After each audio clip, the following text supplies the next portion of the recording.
Maligayang pagbisita at pagbabalik po sa ating munting channel. Narito na po, ang karugtong ng ating istorya. Hindi niya tinanggap ang paghingi ng tawad ni Alex.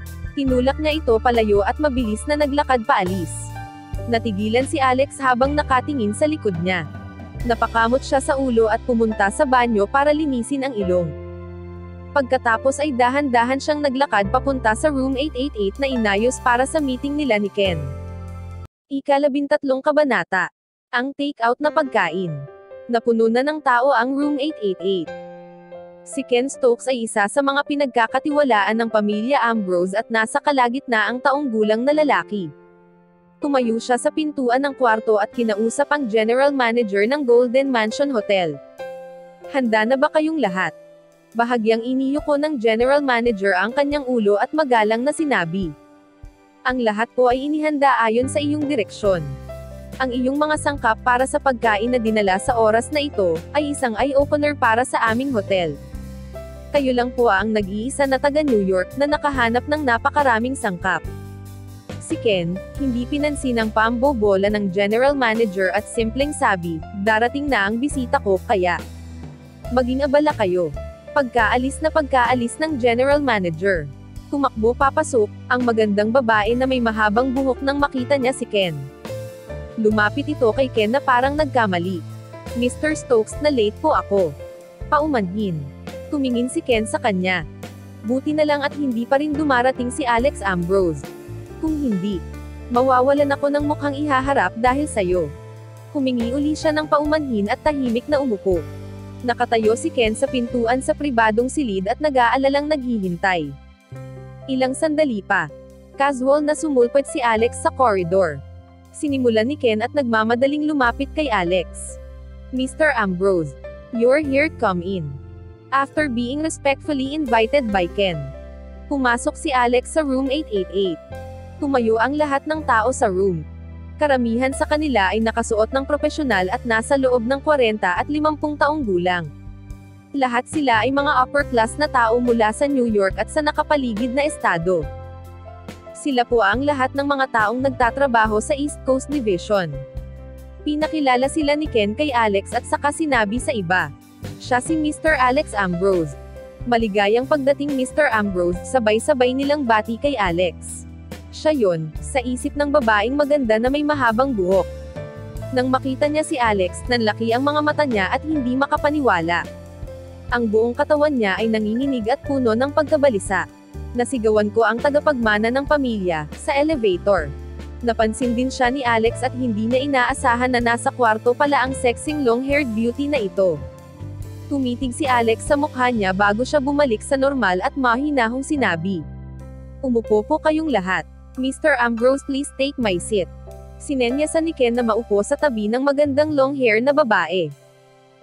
Napagtanto ni Grace Carter at naglakad siya papunta sa upuan niya sa tabi ng walang pakialam na tingin sa mahabang buhok na babae. At muli niyang sinulyapan si Ken.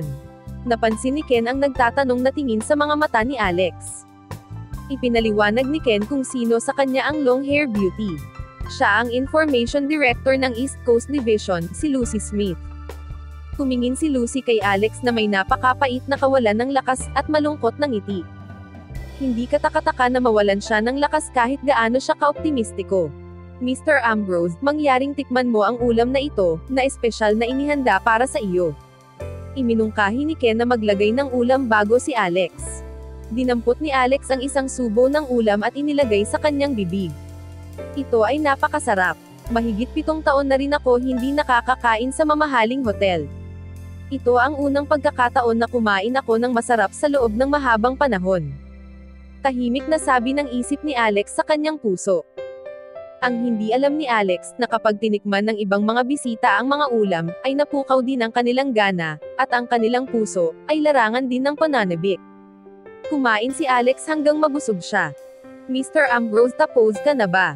Dadalhin kita sa Bay Club para magpahinga pagkatapos mong kumain. Magalang na tanong ni Ken sa gilid niya. Bihira lang, ang binatang tagapagmana na magpakita. Kaya ibinigay ni Ken ang ganoong pagpapahalaga, at kailangan din niyang pagsilbihan ng mabuti si Alex. Ang clubhouse, hindi na kailangan. Sabi ni Alex. Si Lucy ay nagre-relax na mag-isa sa gilid ng silid pagkatapos ng piging. Matapos makita ang nahihiyang ekspresyon ni Alex ay hindi niya maiwasang takpan ang kanyang bibig at tahimik na tumawa. Napaka-cute ni Alex, hinangaan niya ito sa sarili niya. Habang ang lahat ay nakaupo, tumango si Ken at lahat ay nakatingin kay Alex na walang imik. Napatingin si Alex sa mga pinggan sa mesa at tila nag-iisip. Nilabas niya ang phone niya at tinignan ang oras. 3:00 na ng hapon noon. Mr. Ambrose, may problema ba? Nag-aalalang tanong ni Ken. Pakiramdam niya ay mahirap para sa kanya na aliwin si Alex, at pakiramdam niya ay maaaring mabigo siya. Kung totoo, at ito ay kumalat sa mga elders, sisisihin ba nila siya? Ang iba ay kinakabahan din na nakatingin kay Alex. Ang pag-iimbite sa kanilang batang tagapagmana ay hindi maliit na bagay, at hindi nila kinakaya ang stress. Paano magkakaroon ng kakayahan ng isang grupo ng mga elite mula sa East Coast Division na aliwin ang binatang ito? Dahan-dahang umiling si Alex. Natatarante na si Ken. Kinagat ni Alex ang kanyang labi, at tumingin kay Ken na sinabing, "Ang mga pagkain ito ay napakasarap, kaya gusto kong magdala ng ilan pabalik para sa aking mga kaibigan, upang matikman din nila." Nang marinig ang mga sinabi ni Alex, nagkatinginan si Ken at ang mga nasa mesa na may pagtataka. Saglit na hindi sila nakapag-react, iniisip ni Mr. Ambrose na kumuha ng pagkain para sa kanyang mga kasama sa silid. Hindi nila ito inaasahan. Ang isang mayamang tagapagmana ng ikalawang henerasyon ay napakamaalalahanin sa kanyang mga kaibigan. Habang ang iba naman ay nagulat, ay labis din silang humanga kay Alex. Sa ganitong mayamang pamilya at ang kawalan ng pagiging mapagmataas, si Alex ay magiging isang mahusay sa hinaharap. Hindi maintindihan ni Alex ang kanilang pananaw. Napatingin sa kanya ang iba. Simple niyang tinuro ang masasarap na ulam sa mesa at sinabing, "Mr. Stokes, tulungan mo ako na ibalot ito. Ito at ito." Oo, gagawin ko ngayon." Tumango si Ken nang bumalik siya sa kanyang katinoan. Habang sinasabi niya iyon, naglakad siya sa gilid ng silid at nagsimulang tumawag sa kanyang telepono para sa general manager na ayusin ito. Natural na hindi nang ahas ang general manager na mag-alinlangan at inutusan ang mga ito na gawin muli, at lutuin gamit ang mga sangkap na dala ni Ken. Nang may handa muli ang lahat ng ulam ay nagdagdag ang general manager ng isang bote ng masarap na alak kasama ang pagkain. Makalipas ang kalahating oras, dumating ang general manager at dalawang attendant sa room 888. Ang bawat attendant ay may dalang asol at puting kahon sa kanilang mga kamay. Sabi ng general manager, "Mr. Stokes, handa na. Mr. Ambrose, nasiyahan ka ba?" Binuksan ni Ken ang isa sa mga kahon, at nakitang nakabalot ang lahat ng uri ng masasarap na ulam sa mas maliliit na kahon sa loob. "Sobra ito, 3 lang ang kasama ko sa kwarto. Isang box lang ang gusto ko. Kaya huwag niyong sayangin ito. Kung kaya niyong ibenta, ibenta niyo. Kung hindi niyo kayang mabente sa mga tao niyo, kainin niyo na lang po." Pilit na ngumiti si Alex at sinabing, 3 ulam lang ang hiniling ko na lutuin." Gayunpaman, in-order na muli ni Ken ang lahat ng mga pagkain sa mesa. "Tutulungan kitang dalhin ito." Si Ken mismo ang kumuha ng kahon at sumunod kay Alex. Sumunod din ang grupo ng mga tao sa kwarto palabas ng hotel. "Sige, maraming salamat, maaari na kayong lahat bumalik. Magtataksi na lang ako," sabi ni Alex at tumingin siya sa crowd.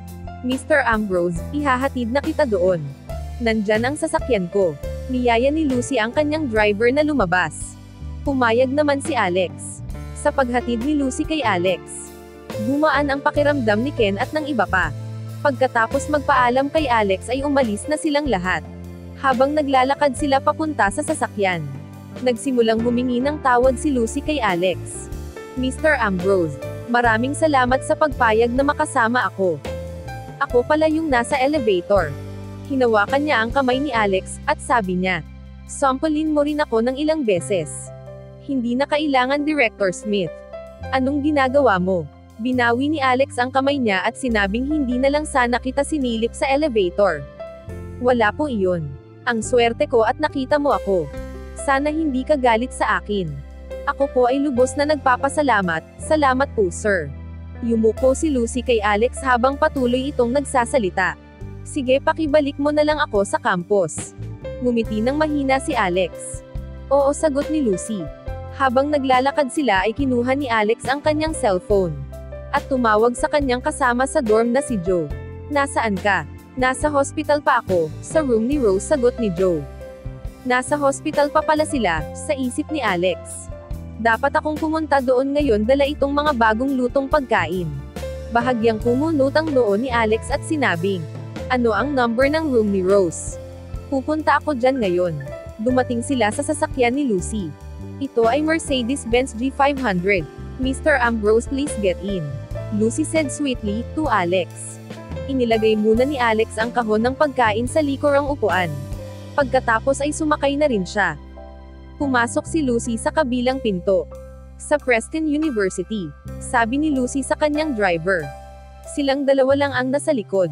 Sa pagtingin ni Alex sa smiling face ni Lucy, nakaramdam ng bahagyang kaba si Alex mula sa kaibuturan ng kanyang puso. Doon tayo sa General Hospital, nandun ang mga kaibigan ko. Sabi ni Alex.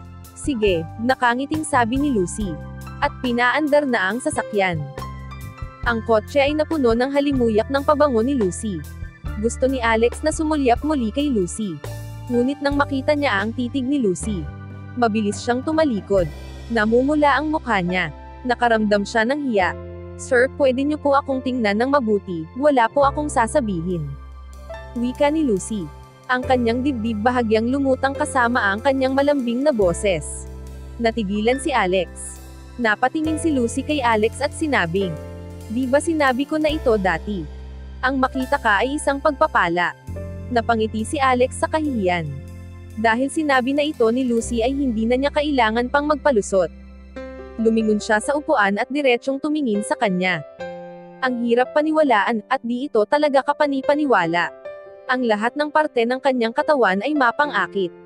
Natuyo ang bibig ni Alex, at namula at nag-iinit ang mukha nito sa pagtingin sa kanya.